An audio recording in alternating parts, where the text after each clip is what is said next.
Hi, we're at the Larson Mill at Old Mill State Park near Argyle, Minnesota. This mill was built in 1896 and 97, and it's powered by a steam engine that was built in 1878. And today we fired up the steam engine just to give it a little test run before our actual grinding day, which will be on August 27th, 2023. And years to come, it should be 1 week before Labor Day, but check with the park for details on that. So we're going to go inside and show you the steam engine. So here's the historic Case steam engine built in 1878, probably one of the oldest operating steam engines in the country. We did get a new boiler built in 2009 because the old one was down to like where we could only run it at 50 pounds pressure and we need at least 80. But the engine parts and the wheels are original, except for the wheels. The wood was rebuilt in 1958. So we burn wood. The fire is kind of on the downside right now. We're letting her cool off. So the steam engine, it's not something you just start up with a key or whatever. It involves a little process. We had to put the handholds and gaskets back in.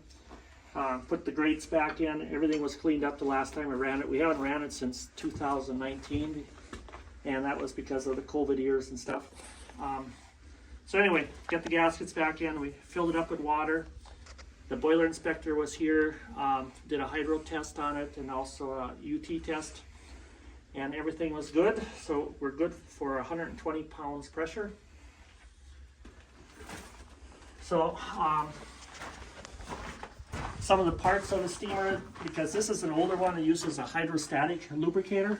This is what oils the piston. Very important to get oil in the piston. If not, you're going to have trouble. The governor, I'm just going to tell you about some of the parts. The flyball governor up there, which controls the speed of the engine. We actually only run this one about 70-75 RPMs. And that's, you know, the millstones are big, so that's all the faster we can go. The steam chest, where the sliding D valve is in, that regulates the steam from one end of the piston to the other. That makes it operate. The piston is on the back side. And you can see the connecting rod that goes up to the eccentric. The eccentric up there, or the eccentric is what operates the valve here. And the piston crank rod goes to another flywheel on that side. So we're going to start it up here. First thing, you got to make sure that the valves are open on the piston. Don't want like water getting in there and compressing, which won't compress. And then a little off top dead center, and we'll see if it goes.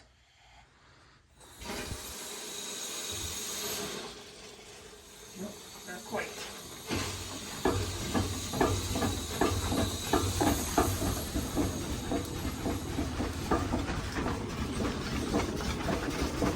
That's wide open.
Now, as the steam engine operates, it uses up water.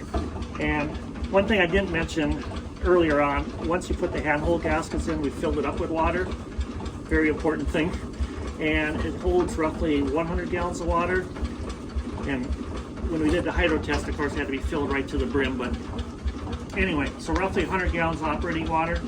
And as water is being turned into steam and it goes out the smokestack, we have to add water. We're using a steam injector.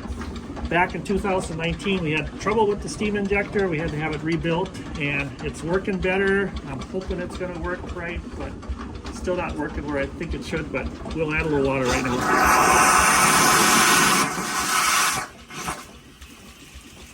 Yeah, it still wants to come somehow the overflow. I'm going to figure out what's going on with that. So every so often you got to add water and add wood to the fire, and everything goes good then. We're back outside in front of the mill right now.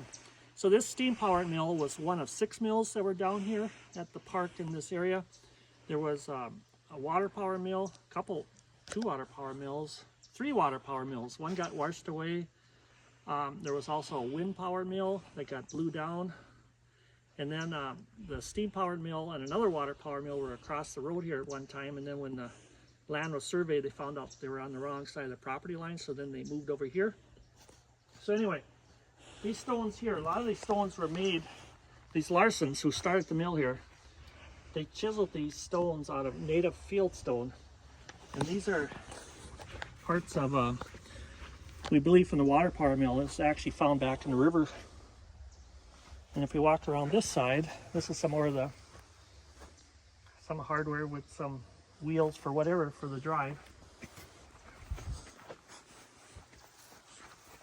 Then the stones got bigger. This was probably from the steam-powered mill, a previous one. On the other side, you can see the grooves that were chiseled by hand. It says water power, but I don't know for sure how accurate that is. It may be from the water power mill, but nobody to ask anymore. And originally, with the steam-powered mill, there used to be a door up here, and then the wagons would pull up, and then they could throw their sacks of wheat up there, but mostly rye, because rye was the preferred grain to grind. And what the Larsons charged was it $1.50 a bag? Or so much a bag, I guess I don't know what the price was, but they charged so much a bushel. So some farmers would like sew an extra half a bag on, so they get like a bushel and a half ground for the same price. Which is kind of cool. Mm-hmm. Way to save money. They did it back then too. So we'll go upstairs.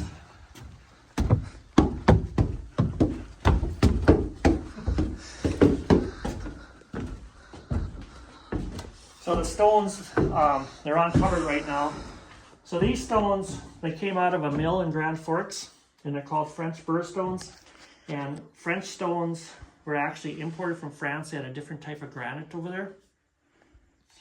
The top stone weighs like 1,800 pounds, and that's the stone that rotates, called the runner stone. And then the bottom stone is stationary. And then there's a cover right behind us that goes over it. And anyway, the wheat goes down here in a funnel, and as it drops, and the centrifugal force throws it out, and it's ground and works its way out, and eventually gets inside between the cover and the stones, and then it goes down a hole here where it drops down into a sifter. Now I mentioned this stone weighs 1,800 pounds, so you got to lift it to clean it. So this apparatus is used for lifting the stones. One arm goes on each side, and this pig goes inside. So it's a pretty nifty deal. It works pretty slick. Here's another. Let's look at this stone here. This is another original stone from one of the other mills. Just think of all the work chiseling that by hand. Putting a metal band around it. And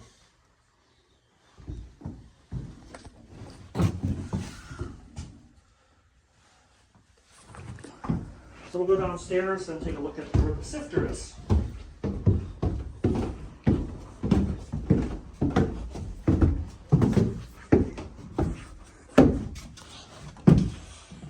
Another kind of interesting thing, the stones, so you got to adjust the stones for coarseness. So there's a wheel up here you crank, and that's hooked to this rod here. And this rod actually goes down to like an arm underneath this big shaft. And as you crank on it, it lifts the shaft up. And if you go the other way, drop it down, then you get the finer flour. So that was quite a thing. So the flour from the stones, it comes down here, and then it drops into the sifter. The sifter is operated by a chain that goes up over here, and that's turned from a belt that goes to this main shaft here. So the sifter is this revolving screen where the thin or the fine flour falls out, and then out the end comes the what they call bran.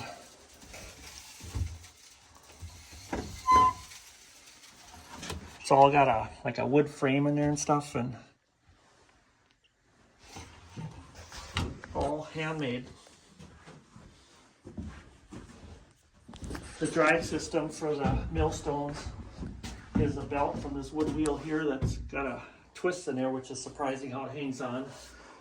And then another pulley that the belt from the steamer runs. So. And what is this crankshaft from? This crankshaft, we really don't know. We're thinking it's from an Ames steam engine, because they actually had an Ames steam engine here.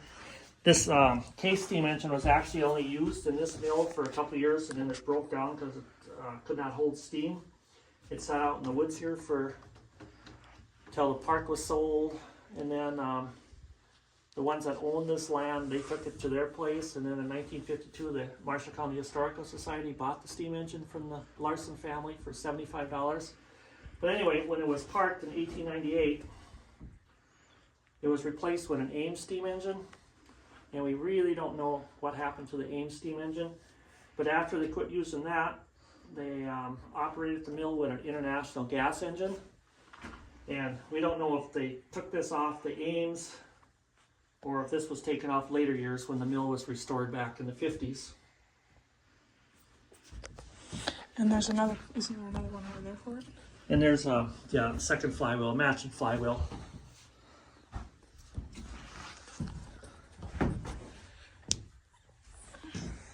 May add back in the 50s, this roof on over the engine, like this building was like, it was collapsing and stuff, and the whole building was in disrepair, and the state was telling either had to be fixed up or torn down.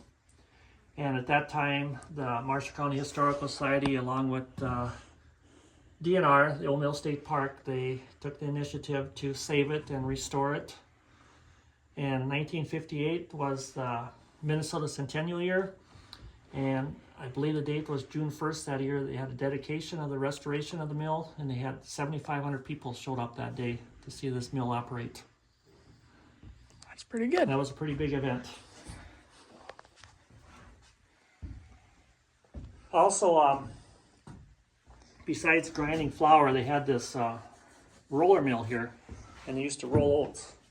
And I'm not for sure what they used that for, if it was just for feed for cattle, or if they were taking the hulls off and using it for oatmeal after they rolled it, or what, I don't know.